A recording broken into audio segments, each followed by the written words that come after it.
Assalamualaikum warahmatullahi wabarakatuh.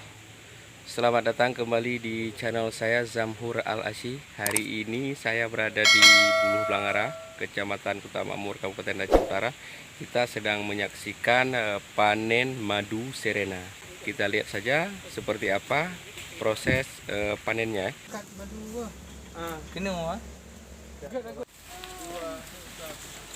Baru mencukupi. Ini berarti kan udah punya kita.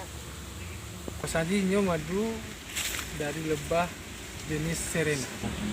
Nyo gepegah lebahnya, dia untuk bekam lebah. Menyuna dari dengar bekam lebah, nyo ke lebahnya untuk bekamnya. Gepegah saya, nyo juga untuk yang meyakini bahwa ini juga untuk obat corona atau penambah imun lagi. Kurangnya kali kau di lautan. Hah?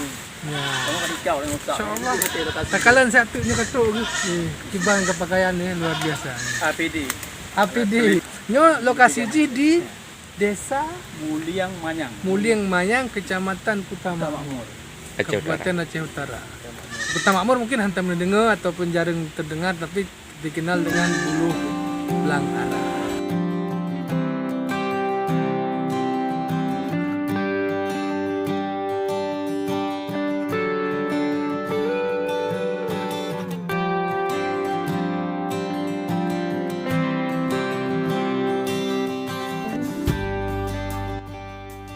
Inilah detik-detik panen madu dari lebah serena